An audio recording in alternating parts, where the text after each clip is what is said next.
Hey, Coach, so glad you found us on YouTube.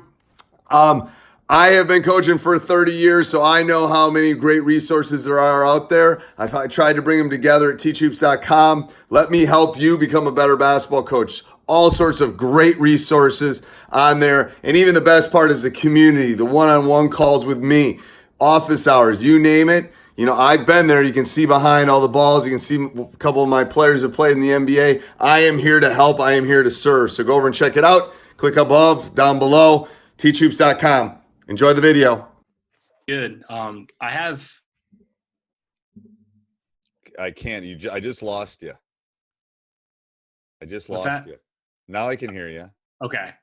Should I put the headphones in or? No, before you were saying something, I couldn't hear you. Yeah, I was just saying I have headphones with a mic in it. Should I put? No, that's good. You no. You sound really good. This Okay, is cool. more my setup, so it's just easier to do it this way. And I understand. are you in quarantine too? Yes. Yeah. We're basically Kansas is relatively small cases right now, so we're just under stay at home for the state. But we were the first state. I'm a math teacher. You're about 3 weeks, 4 weeks away from your peak too. Yeah. No, we are. So we were the first state to shut down school though for the school year. So that'll help. Yeah, I would imagine that'll help a little bit, but yeah, so that's what I'm working on right now. I'm working on a class with what to do with it, because I don't think we're going to see our guys. I'm not convinced we're going to see our guys or gals this summer. Yeah, no, I mean it's going to be tough. I'm hoping we can get the school year started in August, and that we can do it with relatively little interruptions, because everybody's talking about that second wave coming back around the fall. More than likely. So, well, hopefully they'll have enough. It's more about hospital beds and all that kind of stuff. Yeah. So hopefully it won't impact too much there. So my 18-year-old is going off to college, is ready to, he's stir crazy already. I don't know what it's going to be like in 3 weeks. I feel bad for all the seniors this year, because I mean, just a horrible situation all the way around. I told him we were coming back from a walk. I said, Drew, this is your September 11th. This is your defining moment as a young adult, that life will never be the same. It will be changed. For sure. Forever be changed. All right, so go ahead, shoot away, Coach. Yeah, I read your email, but no, I'm just I'm kind of just looking, trying to reevaluate like everybody does at this time of the year. Yep. And I've always been kind of enamored with kind of the system basketball. And, actually when I took the job here, my plan was to really try to experiment with putting it in from the get-go and just kind of being like, hey, this is who I'm going to be. This is who our team's going to be. Okay. And, do you have a specific system you're talking about, or just the, kind of, I mean, somewhat like the Grinnell, but not necessarily that offense, just because I don't know. I bought all the books. I read them all. I've watched plenty of tape on them, and it's, I don't necessarily like the way that their offense works once they get into the half court, but the idea of, I don't know, I guess like the formula of it. Okay. So that's kind of one of the. All right. So before we go any further on that, I'm going to be devil's advocate on that. Yeah. Okay. So I agree. I think it's a very unique system, and I think it can work. And I think it's the perfect. I went to Lawrence, I went to Lawrence as an undergrad, and that was in the same league as Grinnell. Okay. So I understand why he did it at Grinnell. Mm-hmm. If you've ever been to Grinnell, that's how he could recruit people to go there. It's a great school, but here's my issue, and maybe your school is different than mine. First of all, he recruits for that specific system. Right. Well, that's what I ran into this year. I got here and my players weren't system players. So I was like, well. Right. So there's a couple issues with trying to run the total Grinnell system at the high school level, in my opinion. Okay. Is he recruits, because I've had a couple kids play for him and they were 3-point. He recruits specific types of players for that system. That's the first thing. And he also has more depth than you and I probably have. Yeah, for sure. So that's the problem with going full Grinnell. I have never seen it, and if someone's listening to this or some point to make this a podcast, I have never seen it successful at the high school level, like consistently running Grinnell's system. Right.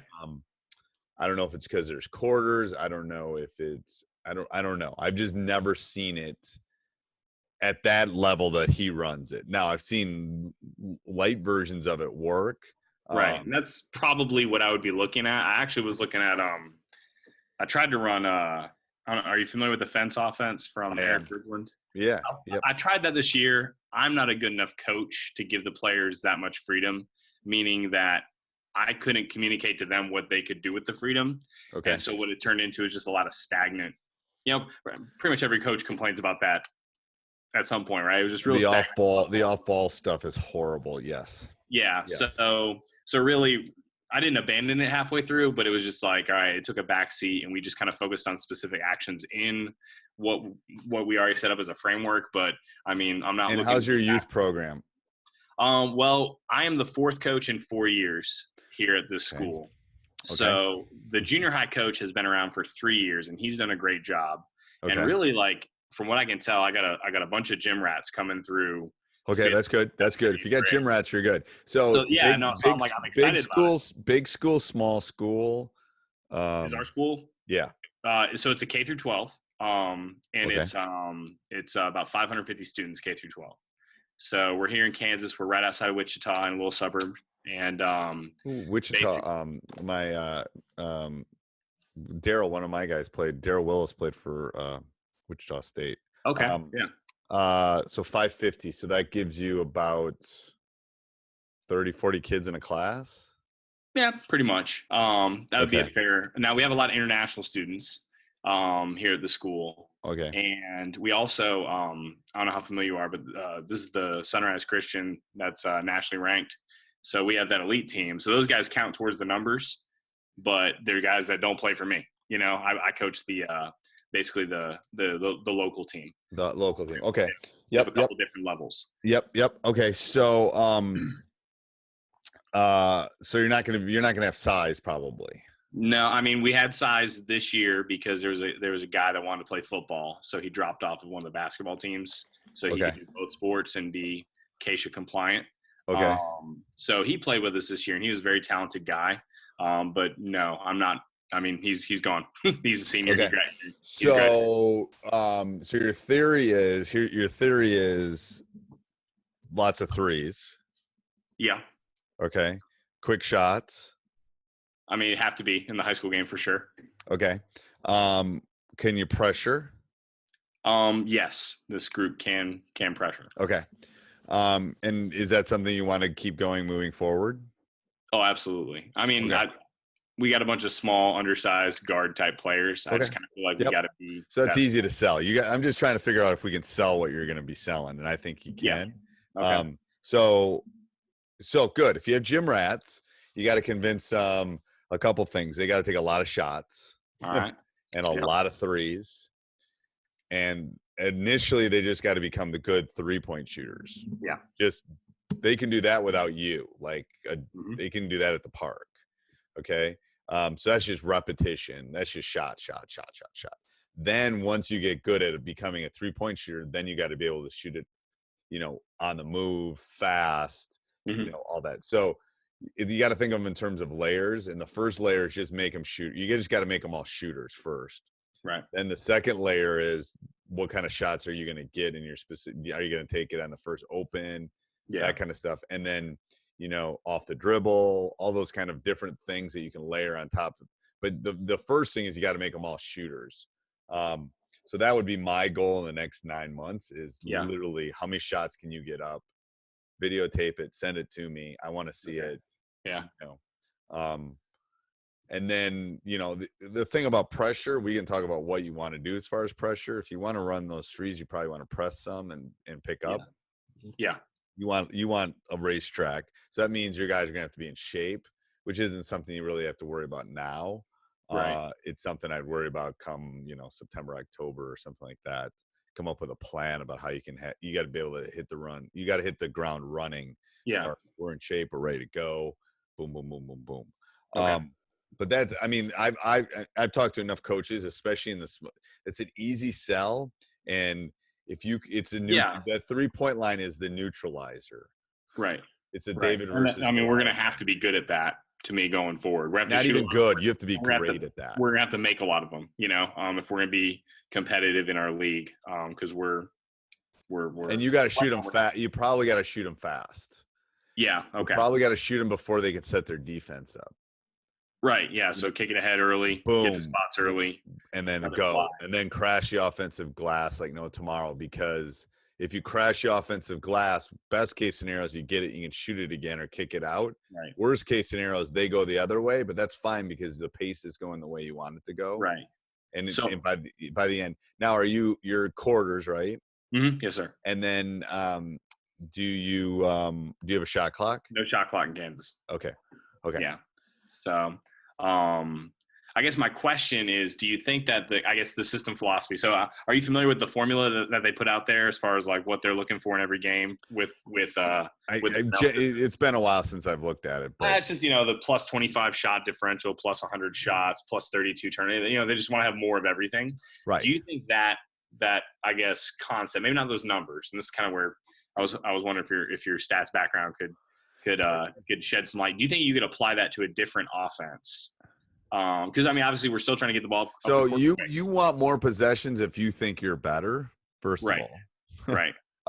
You also want more possessions if you think you can turn them over and you're a better shooting team.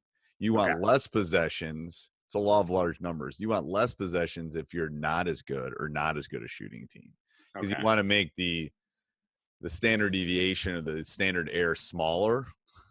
So, you watch the NCAAs, they'll work to look Bennett's old teams. You'd work it down the last 10 seconds of the shot clock because you're just trying to make the error smaller. Right. So I agree with those numbers. His theory is I'm in better shape. I have better shooters. I want more possessions. Right. You can do that with other offenses. But you have to decide how. Here's the hard part: is you got to decide how fast you really want to go. Right. Like, do you want a shot in the first 10 seconds every time down the court? That's why I haven't gone all in on it at any point in my career, because I've been looking at it for like 5-6 years now, and I thought, with my previous team before I took this job, I really was trying to move us that way, but I never went hardcore. And how many right now shooters do you have? On my team right now, knockdown shooters, I would say 3. Like green light, like if you're open, you can shoot it. That's good. I would say 3, and they were the guys who scored this year for us, but like it's not much outside of that as far as shooting. So you got a lot of green. You got 3 green lighters, and then you have the rest are yellow or red. Probably maybe 1 or 2 yellows and a bunch of reds. Okay. So you need to get the yellow. You need to get the yellows to green. Yep. And then you need to get the reds to yellow. Okay. Because the kids will know that a yellow shooting it, then you got to crash the boards. Right. But yeah, I think that's what you have to conceptually think about. If I'm playing you, so let's go the other way. If I'm playing you and you're really good at this, and I think I'm gonna have problems, what am I gonna do to you? I'm gonna counter you by coming down and running our offense for 45 seconds. Right. Yeah, right? Shot clock. So that's where you need pressure in the full court. You need pressure in the half court. You need ways that I just want you taking rush shots, because we're better at taking rush shots than you are. Okay. Trust me, I've had unbelievable talent, and I've never gotten to the point of 6-7 second shot. It is really hard. Yeah, well, that'd be hard with any high school team, regardless. The elite team here, it'd be hard for them to do it. It's hard. It's hard. Yeah, it's hard. So absolutely. Okay. So let's say you come down, you don't have a quick one, don't have an a good one. Then you have to decide what you're going to do after that. And that's kind of what I'm wondering. Like, could you marry the push it, let's try to get one in the first pass, first action or two. Could you marry that with, okay, that's not here, now let's back it out and run offense, look for a good shot?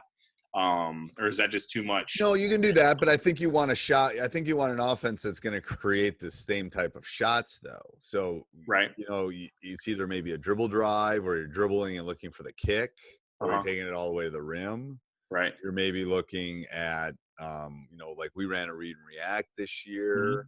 Mm-hmm. And you can marry these things together. Like we had a read and react call. We had a dribble drive call where we just let people go to the basket. Mm-hmm. Dribble drive seems to be the one that works the best with this system because you're attacking. Right. So the defense has to decide: are we going to pack it? Are we going to try to stop them? Well, then you got to teach your guys to. Then the other option is to shoot those threes off that dribble drive. Right. So that's where I think you have to figure out, like, okay, we don't have something. You don't have an open one. We're still attacking. You got to teach that attack mentality kind of thing. Okay. So that's kind of. I wouldn't run the swing. I wouldn't run some continuity thing if I'm doing that. Okay. So all right. So I think you'd be selling them 2 bills of sales, and they know you're full of shit then at that point. Yeah. Basically. Yeah. Gotcha. It's either we're going to be this or we're not going to be this. Well, that's kind of what I'm trying to decide here, because it's just like, all right, it looks like we have, like I said, a bunch of undersized, guards. So I'm looking at by just selling the farm and just running. Well, I think consistently by the size of your school, you're going to have 1 or 2 really good shooters every year, and that's it. I mean, but you got to that's where your youth and your middle school has to be like, we just want you literally shooting 200 threes a day kind of thing. We're going to be good at this.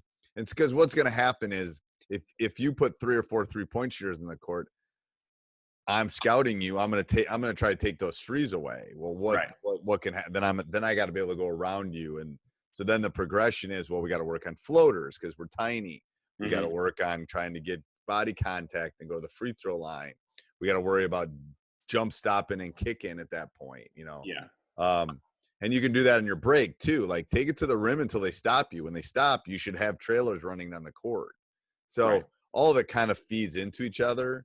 But that's where I would spend the next 6-9 months figuring out, okay, here are my pieces. This is what we're good at.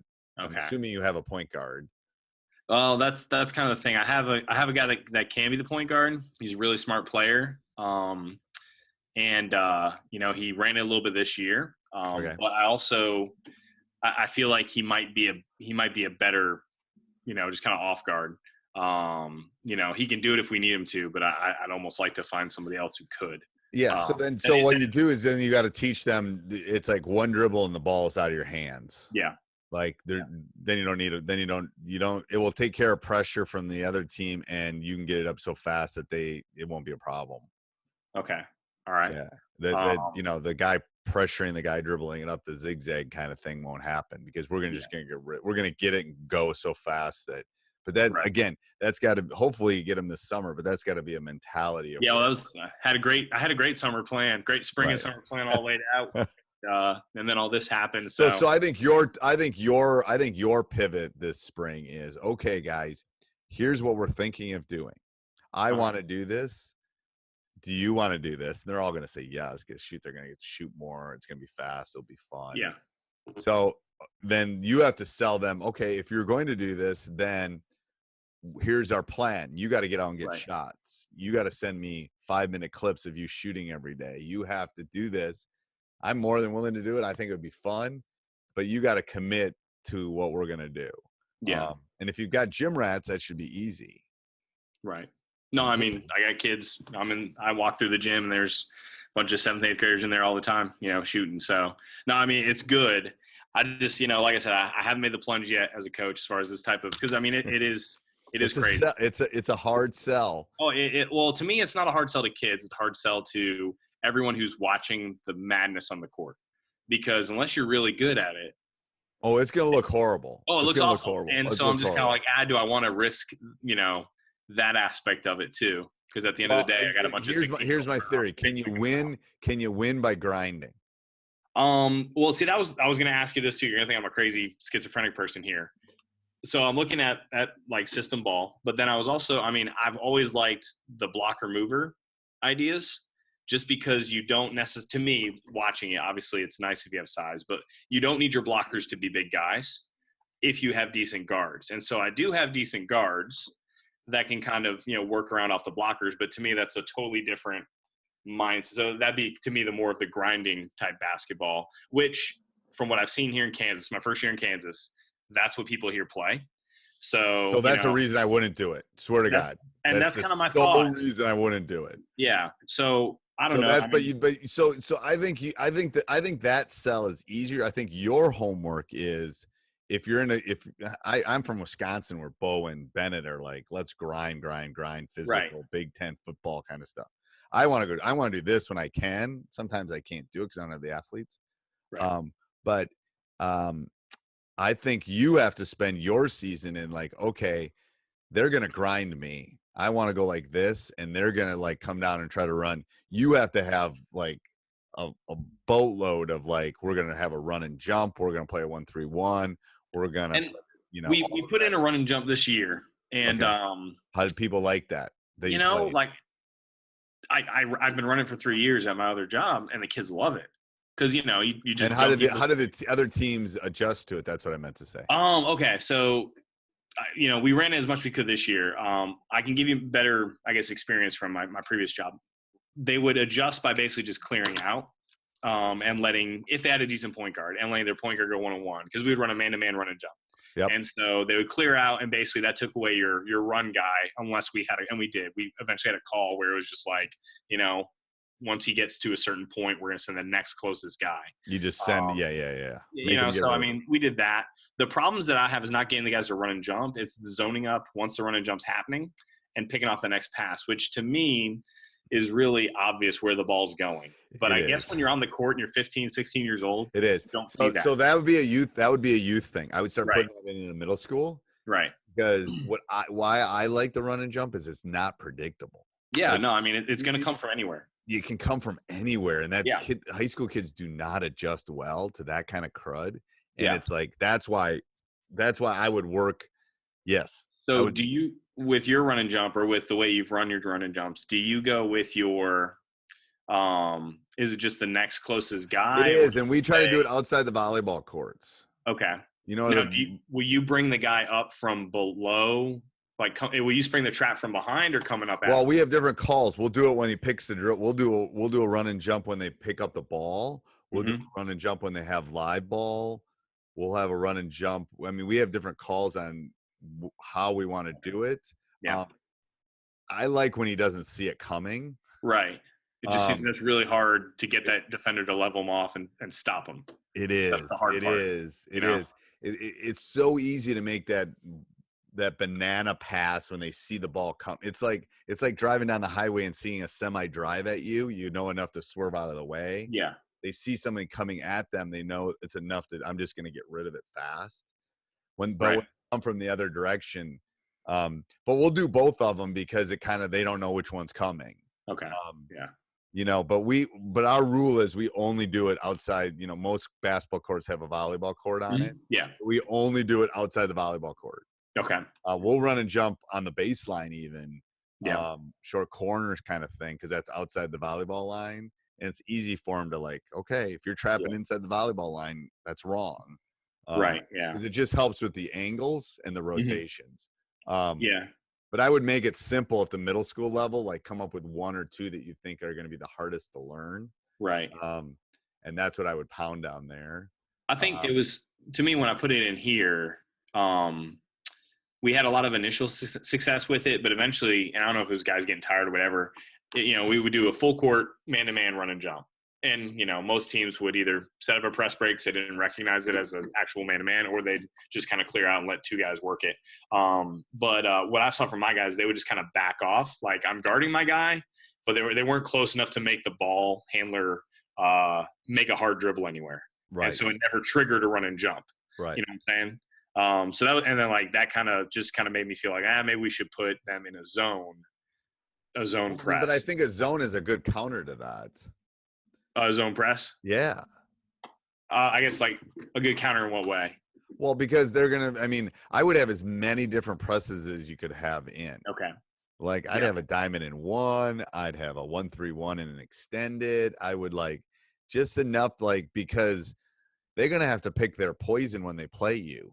Right. Right. So am I playing you and you're really good at it? It's like, crap. If all you're doing is running and jumping, great. I got 3 days. I can take care of the run and jump. Okay. But now you throw a diamond at me or you throw a zone one at me and you just you can trap out of a 2-3. It doesn't really matter. Right. You just say, we're going to be aggressive on this. It's all mindset at that point. Okay. I mean, I love playing man, but have come to the conclusion that you have to have change ups. Yeah, for sure. And so that's where I think you could do that. And I again wouldn't worry about that at the youth level. I would just teach them to come at you. You know, right. Okay.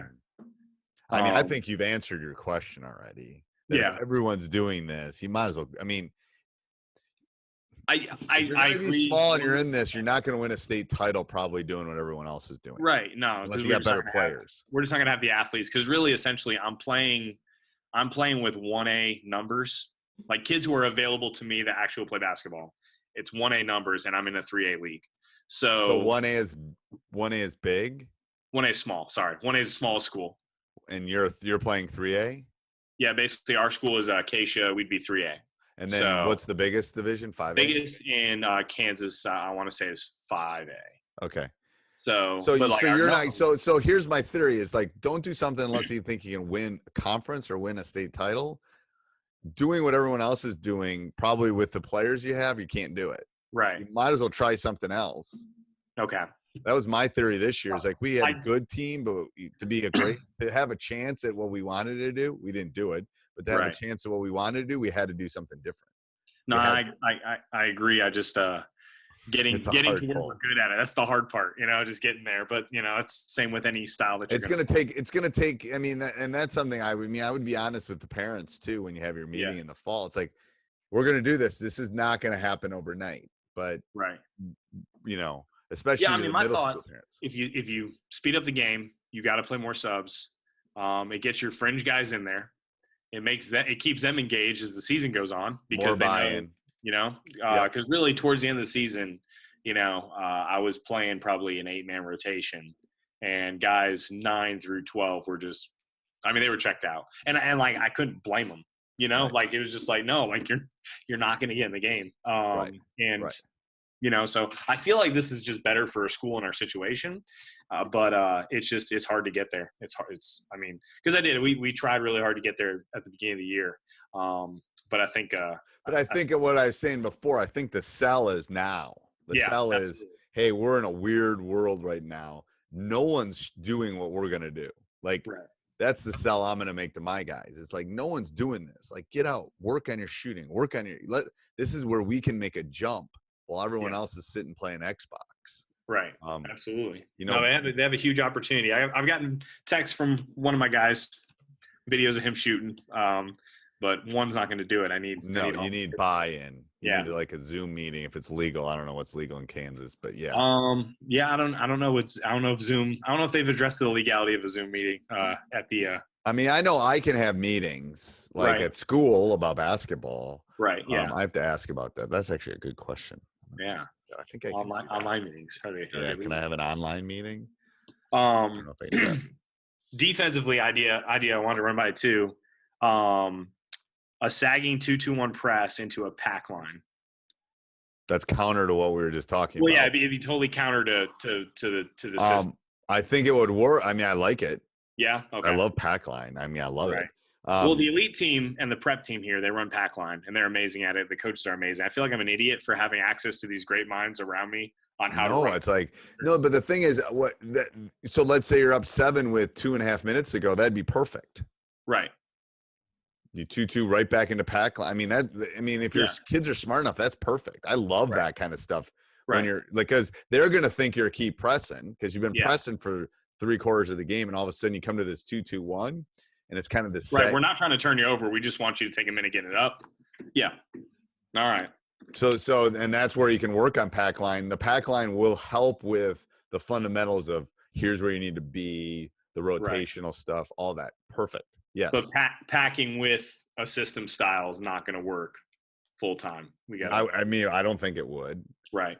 Because if you're going to pack, if you're trying to do this and you're packing on me, I'm holding the ball for 3 minutes. Yeah. Yeah. Like I'm just going to find the perfect shot. Yeah. All right. I haven't left the house. That's why I'm rubbing my eyes. So. Oh yeah. No, it's all good. Won't get the COVID-19. Okay. Yeah. So okay. All right. Not like X's and O's wise. That's kind of what I was looking. I wanted to ask you. I wanted to know what you thought. I guess as a coach and as a stats guy, could just playing the numbers game in high school have success, and obviously need shooters. And I think it can. I think describing. I mean, I haven't seen your guys play, but describing your team and describing your situation, I think it's the perfect thing. Okay, all right. I agree. I agree. Do I need a disclaimer? I mean, I gotta take the plunge. That's what I would do.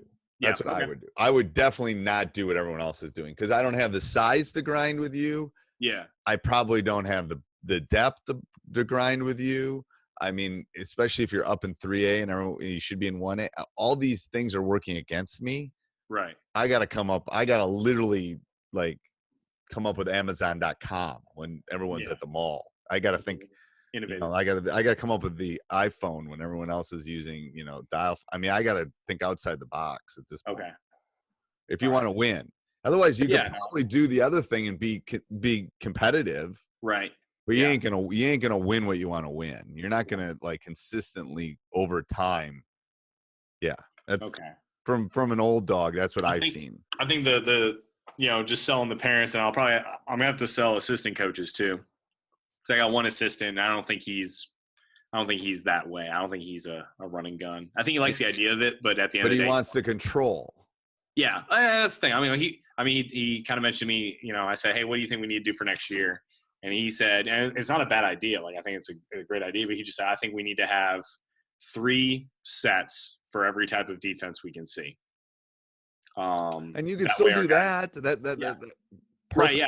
I mean, I was just like, no, I mean, that's a good point. We do need, he's like, that way our guys just know, he's just like, so, and not so much of a base offense. They just know, like, when we see 1-through-1, we got these 3 options. When we see man-to-man, we got these 3 options. And I mean, like I said, so, but like, and maybe that's better than the read and react. Maybe that's better than something. Maybe you don't have time to do what I was talking about, putting dribble really drive. don't. The football team's actually decent, so I don't see all my guys until Thanksgiving. So maybe you make it that simple. Like, but the problem is, if I know you've got 3 sets, I'm going to stop you on those 3 sets. Right. I'm going to spend 3 days, and that's what I'm going to do. Yeah. Because you're predictable. Right. You don't want to be predictable, in my opinion. No, I'm with you. Okay. All right. Well, that's good. That's definitely that's the input I was looking for there. Okay.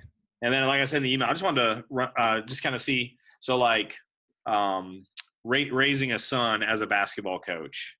I mean, any advice or any? How old's your son? So I have 3 sons. Okay. 7, 5, and 3. Oh God, you're just. And starting. so we're just kind of keeping our head above water at the house right now. Oh God. I'm in my classroom. Do you have right a bottle now. of alcohol right there? Anyway, so here's what I would do. Yeah. Definitely the 7-year-old's getting old enough to come along with you. Yeah. No, he asked me if he could be the water boy the other day. And I was just done, like, right. Done. My son, 2 out of my 3 years we won state titles, my son was the ball boy, and he's on the wall. He's in the picture. Yeah. Perfect. Great. Yeah. It'll always be something him and I have. So it's a very fine line. Right. It was really I'm extremely competitive person, and I didn't want. It's not my life. It's my son's life. It's not right. And I don't want to be that guy. You know. Yep, I didn't want to be that dad either. So I almost went the other way, and then my brother said, "Hold on, this is just who you are. So don't go the other way." I was like he doesn't even have to play that. Which I'm glad my brother had that discussion with me. So it was always Drew. I mean, we would always have discussions about, do you want to do this? Blah, blah, blah. So bring him around, because the problem is you love it, so he'll love it. Right. If you like to fish, he'd probably like to fish. So I just wanted him to be around. I mean, some of Drew's probably fondest memories are just hanging around with the guys and going on trips with me and all those kind of things. Right. Road trips and all that stuff. So throw him into it. If he doesn't like it, you'll know. So that's the first thing. I wouldn't, I'm this whole anti, like, you don't need 85 AAU games in summer. I agree. COVID-19 is the only thing that would stop the chaos that was spring and summer. Yeah. So I had a discussion with my son when he was a sophomore and said, do you want to play for me someday? Do you maybe want to play in college someday? If you do, we don't need to go to Iowa and play 6 games in 2 days. Right. You need to become a shooter. You need to become a better player. I can help you do that, or we can go do that and you can go play with your friends. And I let him dwell on it. And then he says, I want to play. I go, okay, well then let's not do that. Let's focus on skill sets and what you need. But the only reason we could have that discussion was I wasn't pushing him. I wasn't saying get out and shoot. I wasn't doing all that stuff. Okay. But I wouldn't change the last couple of years for anything. Right.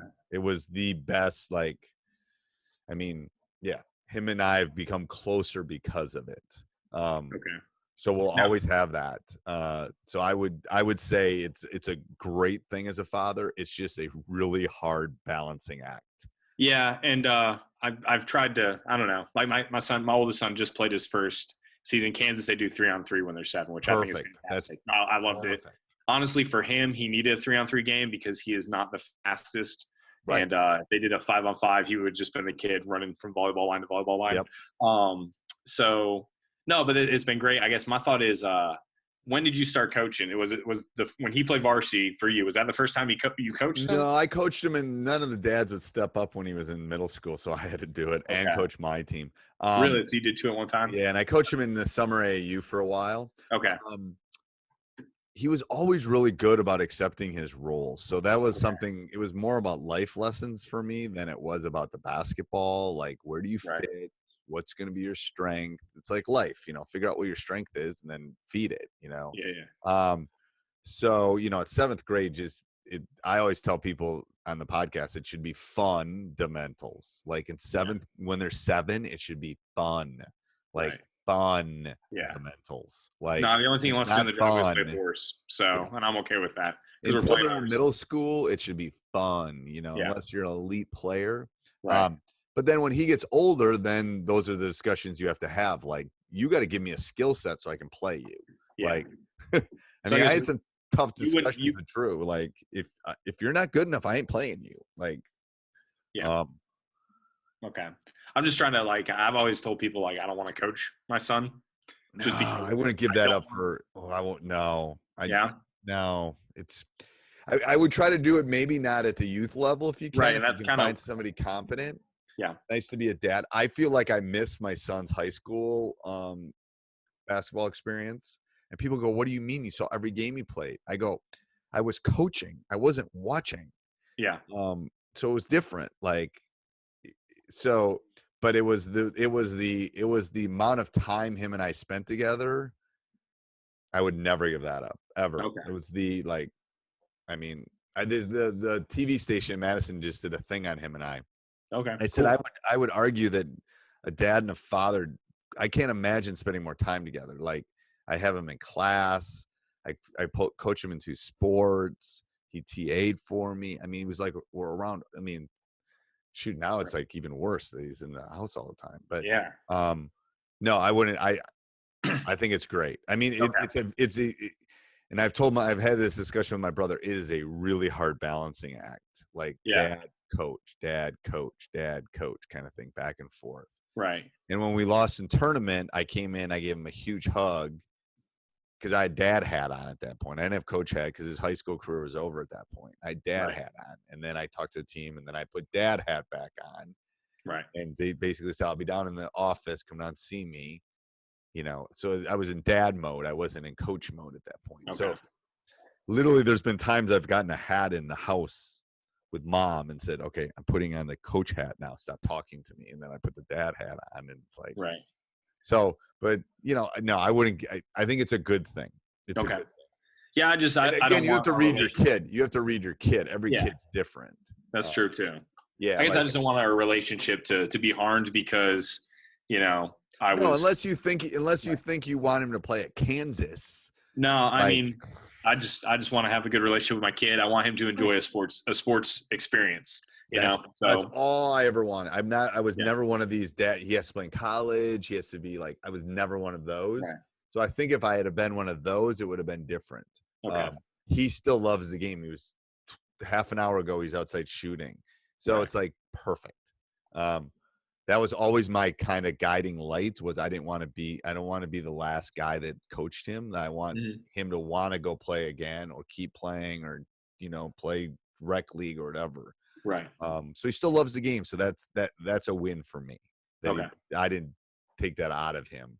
But no, I would truly one of the joys of my life. I would not give that up. Okay, Hard, well, that's good hard to hear. at times, very hard at times. But Yeah, I can imagine. yeah, Okay. I want to give it up. No, there's a good book. I don't remember what the book is. Let's see if I can find it about coaching your son. Hold on, let me look here for a second. All right.